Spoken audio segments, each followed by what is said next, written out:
So in this video, I'm going to show you guys how to make your images pop and come to life with a more 3D look and take your images from this to this. Now there are a few things in your photos that make your subject stand out, and that is separation from the background. So you can see that I have a nice blurry background back here, and I have the model standing away from the wall to give her a little more separation. You can make your subject pop more with different colors. So if the colors in the background was dramatically different from the subject, or if she's wearing something that's bright like she is in this image, that helps her pop. And I'm going to show you how to add more dimension to the pictures to make it really pop. So no matter what your editing style is, no matter how you like your colors, if you like them bright and vibrant, or if you like them more natural looking, this will still apply. So I'm going to edit the pictures like I normally edit them, but what I'm telling you is going to apply no matter what your editing style is. Okay, first thing first, usually I would do this in Lightroom to the whole set of images. I would just make sure that the white balance is straight, the exposure is good. Just go over the image and tidy up all of the settings. But since I'm just editing this one picture, I'm just gonna do the whole editing process in Photoshop. So let's duplicate the layer just to have the original layer preserved at the bottom.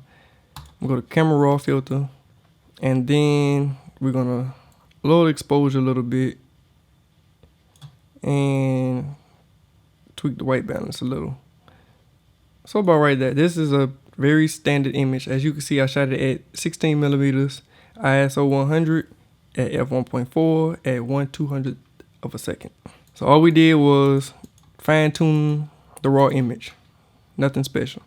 The next thing that I do is add one of my LUTs.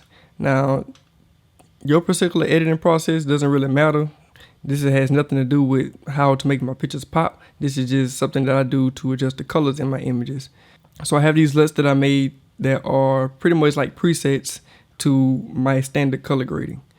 So instead of putting it on full strength, I'm going to have it down to about 30%. It looks good. So nothing too crazy, just pretty much baking in my standard color grade. So now that I'm happy with that, I'm going to go ahead and merge the layers together. So as you can see, the raw image and with a little color grading. Now what I'm going to do now is duplicate the image, and I'm going to add one of my Lightroom presets. So open the camera raw filter, and I'm going to add probably the Ecto 100, and we're going to change the hue, of course, because as you can see, she's a very weird color. So we're just going to tweak it a little bit. Presets are, like I say, a starting point. It's not something that you're going to click and the picture is perfect. Sometimes it might happen, but in general, it just gets you started on your edit. So pretty much just to save you time.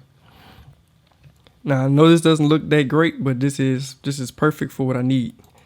So I'm going to hit OK, and now I can take that layer I just made and reduce the opacity until it looks like I want. So about 50%. So as you can see, it made a pretty big difference. And I'm happy with that. So merge that together. So now, beginning and now. Now this is where the making the picture pop comes from. What we're going to do is we're going to burn the image. And burning the image just means that we're going to darken some of the areas to increase contrast. Let me show you what I mean by we're going to increase the contrast. So in images, you have light areas and you have dark areas. So let's just say that's a light area of your image, and this is a dark area of your image. It's not much contrast between the two. It's almost identical. But if I added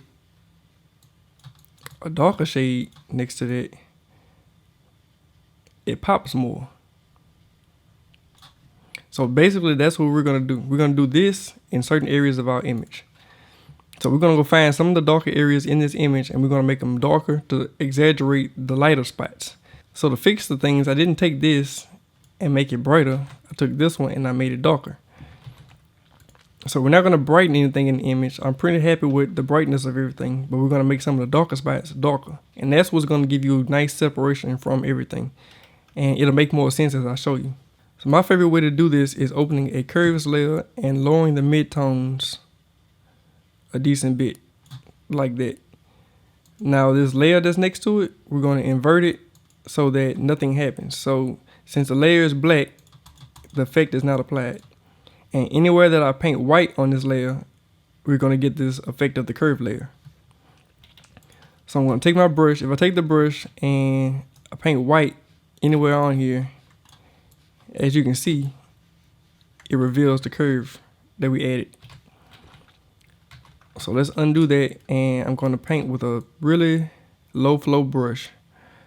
And if you don't know the difference between flow and opacity, I can show you that too. So if I have a low opacity brush, let's say about 12%, and I paint, it just paints red at a low opacity. If I increase the opacity to 64, bam, if I increase it to 100, I get the full strength. Now if I do a low flow brush, let's say 1%, and I paint, it's kind of like opacity, but if I paint over it again, it just gets darker and darker. So if I keep going over it, you can see it turns completely red. If I do the opacity again, it'll never get to its full strength because the opacity is low. I have to increase the opacity for it to get to red. The flow, it builds up. So back to the image, I'm gonna paint white with a low flow brush. So like 3%, and I'm gonna go in and I'm gonna find all the darker areas like under her chin, and I'm gonna paint with a pretty soft edge brush, and we're just gonna go in and exaggerate some of those areas. So darken around the eyebrows, anywhere where there's a curve or valley or anything that defines shape.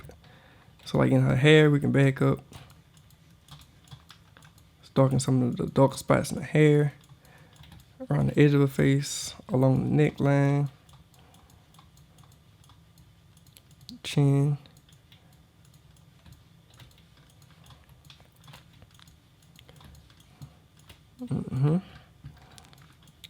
The shadows on her arm, creases in her clothes, the jacket,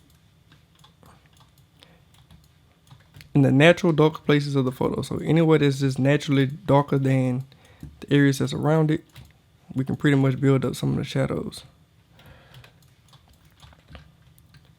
So if you look at before and after, you see it adds much more dimension to your photo. Now another thing that I like to do is I pretty much darken the entire background using this technique. So I will paint around my subject, and that's a lot better than doing a vignette, because a vignette is pretty much gonna apply black over it and mask the background. But when I darken it with the curves layer, I'm basically just lowering the shadows of the background. So it looks a lot more natural, and it doesn't make an obvious vignette around the image. So before and after, you can see that brings a lot more separation. So like I said earlier, colors can separate things in your image. Depth of field can separate things in the image. Just like I have a blurry background, I have her standing away from the wall instead of right next to the wall. So that gives her a little separation naturally in the image. And then I made her pop a little more by making her look more 3D by the burning process. And this really adds the polish on top of the image, because if you just look at strictly color grading, I went from this to this, which is nice, but when I added this on top of it, it just brought it all to life. So that's really the secret sauce to making the images pop. Now some people like to go more extreme and more detailed with this. It starts looking more like unnatural when you really start doing things like that and really start going in. And some people like to brighten some of the bright spots and, you know, add more and more contrast. It's up to you on how far you want to do this. I can actually duplicate the layer and pile it on heavy. As you can see, pretty much showed you what we did. That is 14 layers of burning, which doesn't look great. But if you want to just like duplicate it once, it kind of exaggerates it more. You can lower the opacity in that layer, so maybe like around there. So we can merge all this together. I'll show you the before and after. So as always, I hope this video was helpful. Please give me a thumbs up, like, subscribe, follow me on Instagram, and I will see you guys in the next one.